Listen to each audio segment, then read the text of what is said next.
Okay, so today I'm going to read The Troll with No Heart in His Body, which is a bunch of Norwegian folk tales about trolls.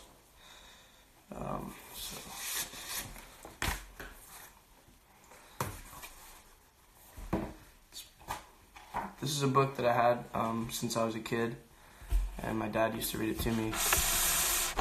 And yeah, some of them are scary, but other ones are really cool. So there's a bunch of different stories.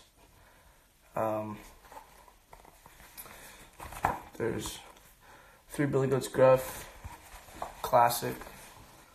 I think I'm gonna go with the second one, which is page 23.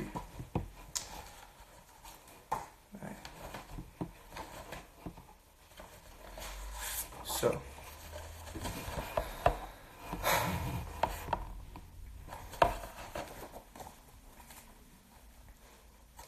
the boy who became a lion, a falcon, and an ant. Once upon a time, there was a man who had an only son.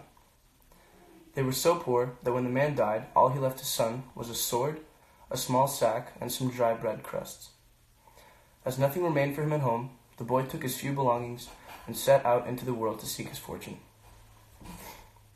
His way lay across a mountain, and when he had climbed high enough to get a view of his surroundings, he spotted a lion, a falcon, and an ant, quarreling over a dead horse. The boy was frightened at the sight of the lion and wanted to hide. The lion saw him, however, and called for him to come and settle their quarrel. The boy went over and took a good look. Then he pulled out his sword and divided the horse as best he could. The lion he gave the large joints, saying the lion should have the most, for he's the biggest and the strongest. Then he gave the liver and the tasty tidbits to the falcon. The falcon should have the tastiest bits, for he's such a dainty eater. Last he gave the head to the ant, for he likes creeping in nooks and crannies, he said. The three animals were so pleased with the clever way the boy had divided the horse that they wanted to reward him. But the boy just smiled. "If I've helped you, that is reward enough for me," he said. Still the animals insisted. "If there's nothing else you want, perhaps you would like 3 wishes. The lion finally said. The boy liked that idea, but he could not think of what to wish for. "Would you like to be able to turn into a lion?" asked the lion. "And a falcon?" said the falcon. "And an ant," added the ant. The boy thought this might be useful, so he made the wishes. Immediately he threw away his sword and sack and turned himself into a falcon. He bristled his new wings, tested them on the wind a few times, and took off. He flew over mountains and valleys and forests. As he flew over a large lake, his wings became so sore he could hardly fly on. At last he spotted a huge rocky crag in the lake and landed there. It was an odd-looking rock, jagged and rough, with a large outcropping on one side. Being curious, he changed himself into an ant and spent some time exploring it. After he had rested, he became a falcon again and flew all the way to the king's farm. There, he landed on a branch outside the princess's window. When she saw the bird, she thought it was so beautiful that she wanted to keep it. She coaxed it to her, and as soon as the bird was in her room, she slammed the window shut and locked it in a cage. But the boy was not worried. When night came, he just turned himself into an ant and crawled out of the cage. Then he became a boy again and went and sat down by the sleeping princess. She awoke, and she screamed with fright, but the boy calmed her. "Why do you scream so? I'm not going to hurt you." "I thought you were the troll I'd been promised to." "How in the world did you get promised to a troll?" asked the boy. "2 other trolls have already stolen my sisters," said the princess. "And now a horrible monster with 9 heads wants me for his bride, and he will destroy my father's kingdom. Every Thursday the troll sends his messenger, a dragon with 9 heads. My father has managed to hold him off by feeding him pigs, 1 for each head. Now there are almost no pigs left in the entire kingdom, and I'm scared to walk outside." When the boy heard this, he was determined to battle the dragon. The very next morning he went to the king and told him. The king was well pleased, and as it happened to be Thursday, the boy immediately set out for the field where the dragon came to receive his pigs.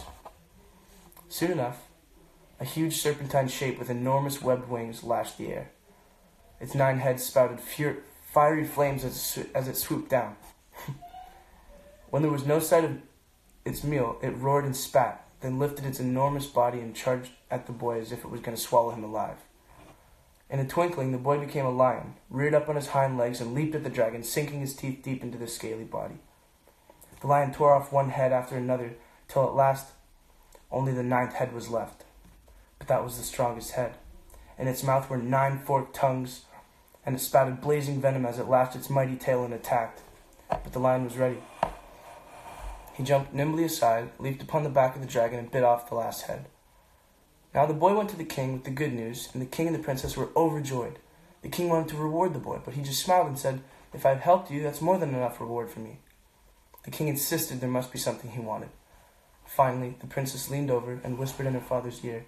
With a smile, the king turned, saying, "My daughter said that if there's nothing else you want, perhaps you would like for her to be your bride." The boy thought that was an excellent idea, and so it was settled that he was to marry the princess. Everyone was happy. Indeed, the boy and the princess were so happy that they forgot about the troll and went walking in the garden to plan their wedding.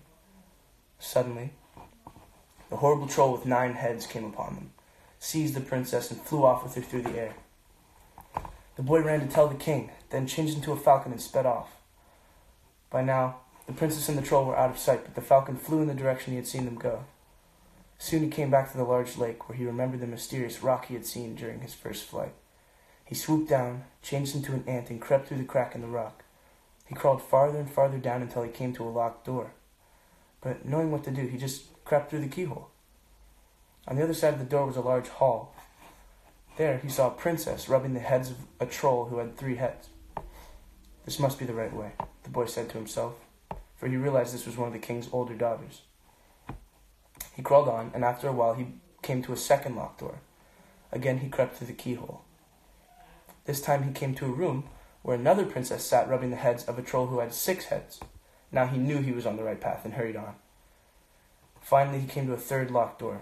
On the other side sat the youngest princess with the troll who had 9 heads. He scurried over the floor, crept up her leg, and pinched her. She knew it had to be the boy, wanting to speak to her, and asked the big troll permission to go outside. There the boy appeared in his own shape. "How are we ever going to get you away from here?" he said. "I don't know," said the princess, "but I will ask the troll some questions. Perhaps he will tell us something useful." The boy turned back into an ant and settled on the floor. The boy turned back into an ant and settled on her foot. The princess returned to the troll, and after a while she began to sigh and appear lost in thought. "What is all this moaning about?" roared the troll. "You are forgetting to rub my head. The pain is coming back." "Oh, it's just that I'm so sad, thinking that perhaps I shall never see my father again," said the princess. "That's right, you never will," gloated the troll. "You're mine now." "Is there really no way to see my dear father and my dear country again?" "There is only one way, but no one will ever discover it," said the troll. "It is a secret." The princess took the troll's biggest head in her lap and began to rub it. "Perhaps you'll tell me. There's no harm in that, surely." The troll thought about this. No harm," he said, "for it is impossible to guess, and even more impossible to do, even if you knew the secret." The princess rubbed the head even more. Finally, the troll could keep his clever secret no longer. "To free you, someone must find the grain of sand hidden under the 9th tongue in the 9th head of the dragon, and drop that grain down the crack in the rock above us. Then and only then would you be free, but no one will ever guess it," he said, thinking himself very clever indeed. Idiot. Well, as soon as the boy heard this, he crept down from the princess's foot, out through all the keyholes, and up the crack in the rock. There he became a falcon, and flew to where the dragon lay. He found the 9th head, and carefully lifted each tongue.